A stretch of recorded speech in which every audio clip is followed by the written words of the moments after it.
everyone. Let's talk about today's topic. In today's video, we will have the revision of our first chapter, and the name of the chapter is Storage and Memory Devices. This chapter we have already studied in detail. I hope you have seen this video that was there on our online website, lfsgitaonline.com. That on that website you have already seen this video. Video of this chapter. Today we will have the revision of our first chapter.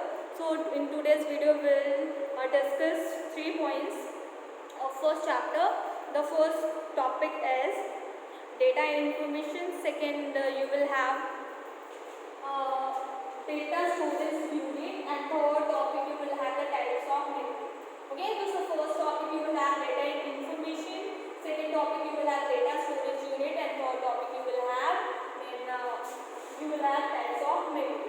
Okay, so first let's talk about the data and information. Before starting this, let me tell you the definition of this data and information. So you can see it is given on the blackboard. What is given? Data is a collection of raw facts and the figures, and processed data is known as the information. So basically the data is a raw facts and figures. Raw facts and figures, like which is raw, which is not processed. Okay, and after processing the data it comes the information. So before processing it is called data, and after processing it comes or it became the information.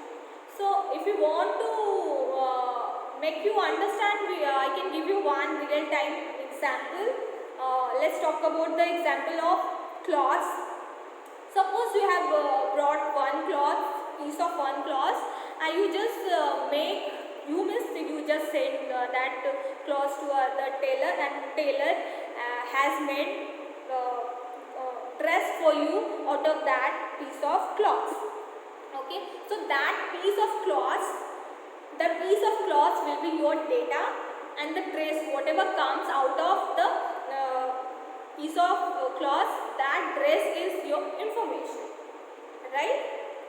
So piece of cloth, that is your data, and out of that piece of cloth you having a dress, that dress is your information, right? Second example you can have, let's example of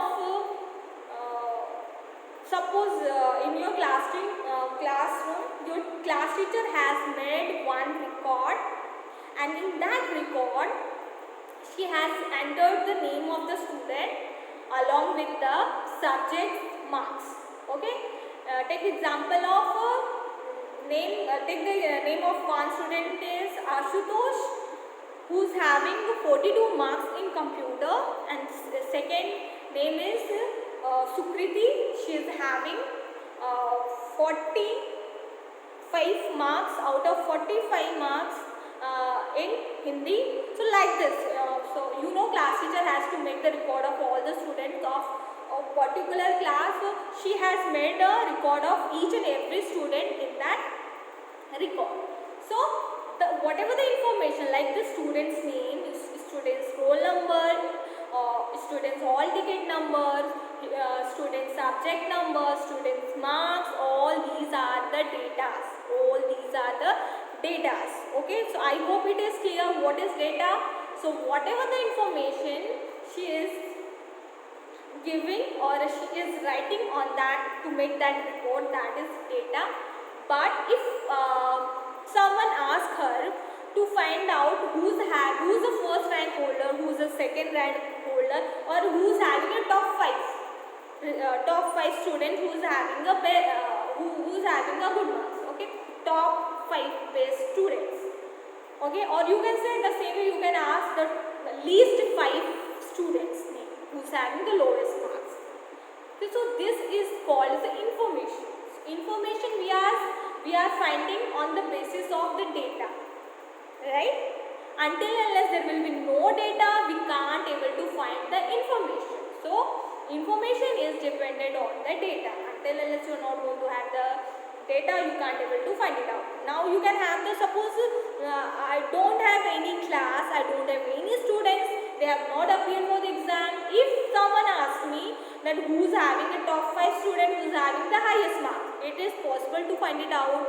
I hope it is impossible.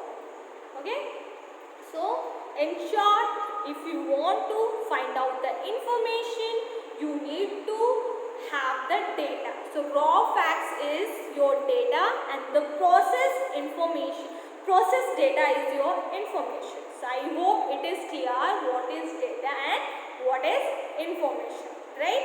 Now next we will talk about the data storage unit. Okay, so you can see, you have seen in maths also, there is a different kinds of unit.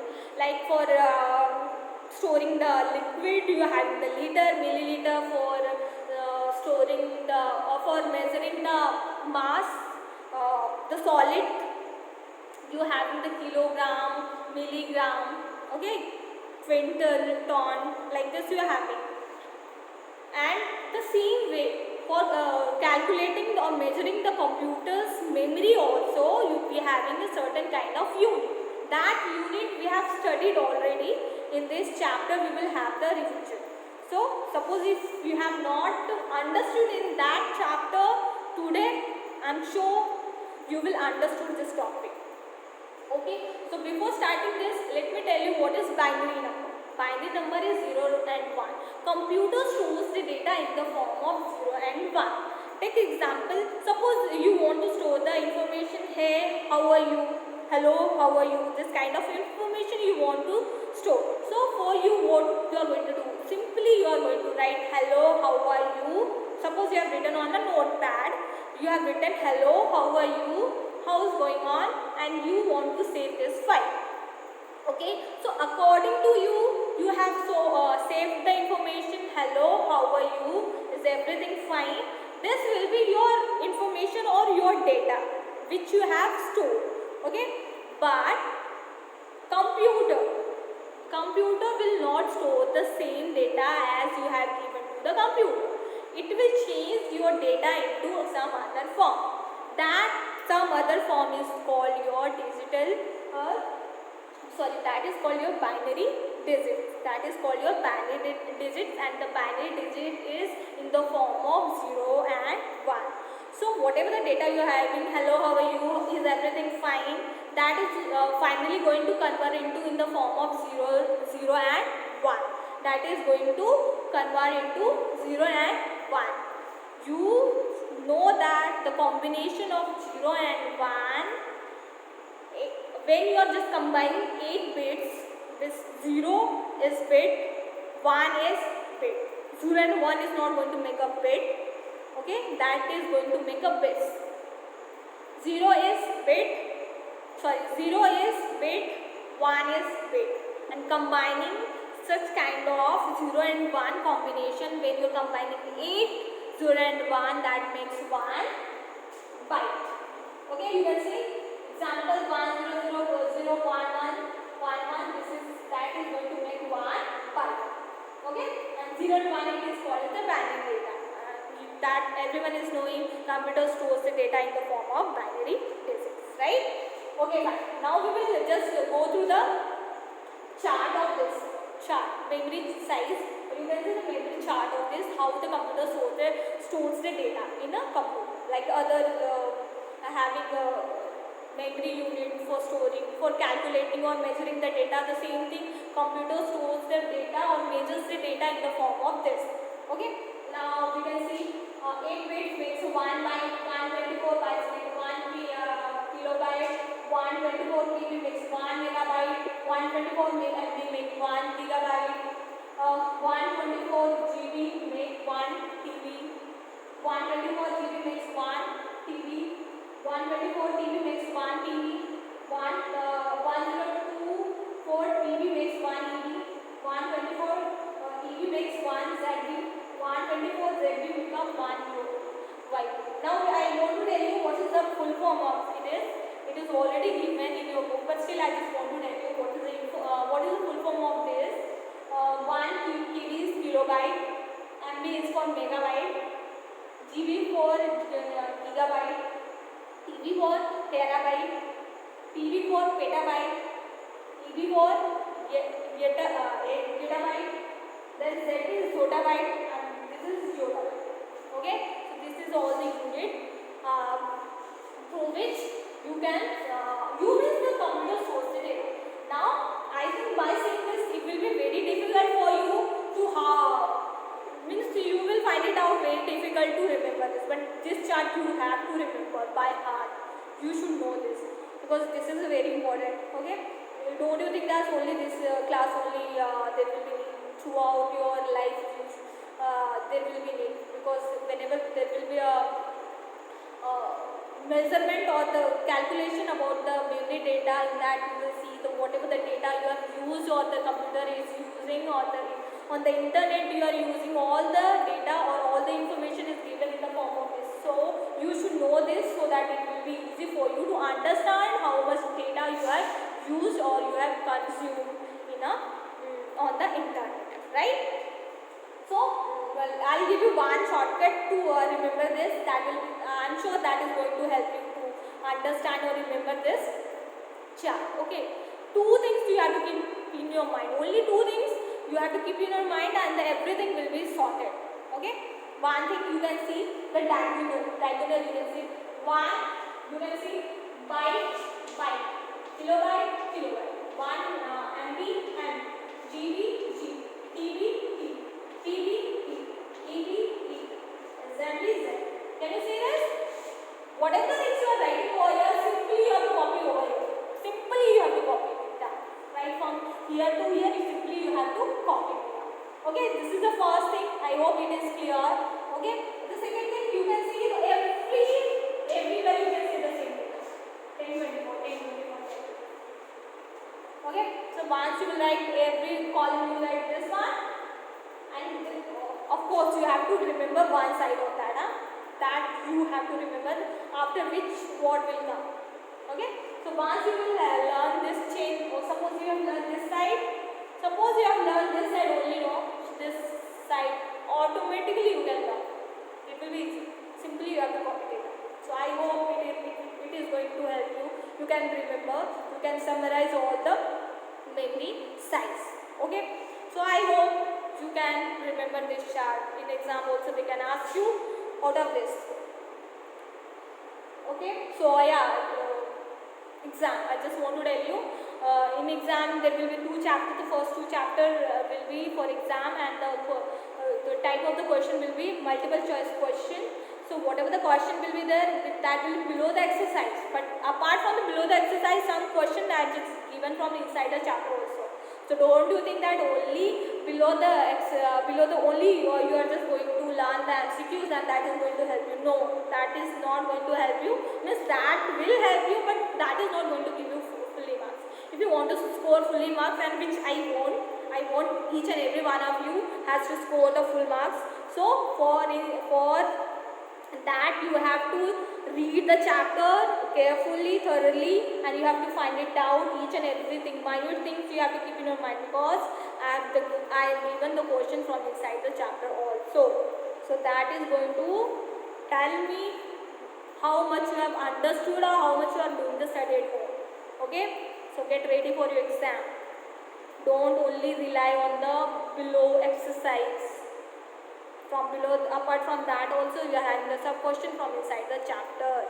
Okay, now back to topic. Okay, so we have already taken two topics. The first one, data information. The second topic is data storage unit. So I hope now whenever there will be some unit like this, you will understood how much of data you have used. Now I think you are familiar with this by this one. I think one GB you are understood, because you have nowadays everyone is using internet, and nowadays so everyone is using. So when you are using internet, there is giving one information or one message you are getting after using your internet. So they are giving 100 MB of data you have used, this much of kilobyte data you have used. Suppose you have downloaded something, you can see after downloading you are having one message that this 100 MB of data you have used, some KB of data you have used, and then finally per day you are having this 1 GB of data you have used, 2 GB of your data you have used. Nowadays everyone is using internet, so everyone is getting this kind of like message. 2 GB of data you have used, 1 GB of data you have used. So you understood how much data you are using. So you can calculate how much data you are using, right? Fine. So through this chart you can find it out how much data you are using in a particular day. So this will be your homework to find out how much data you are using in a single day. Okay. So that will be the homework. You have to find it out how much data you are doing, you are using in a particular day for all the classes, not only computer. Right from the morning to evening, how much data you are using on the internet. That you have to keep in your mind, and you have to comment me also. Okay, there will be comment box, and you have to tell me how much data you are using each and every day. Okay, right? So that will be your homework. After watching this, you have to comment below how much of data you are using on particular day.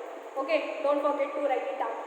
Okay, so next topic we are having the types of memory. Next is we are having types of memory. So types of memory, we have seen that computer memory is divided into two types.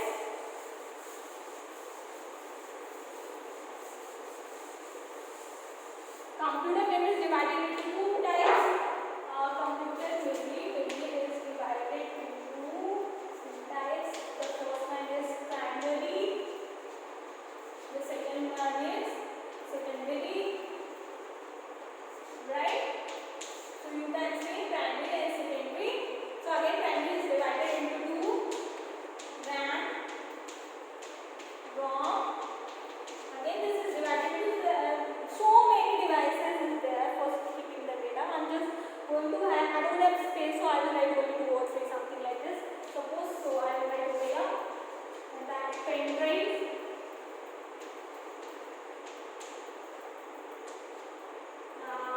CD, memory card, right?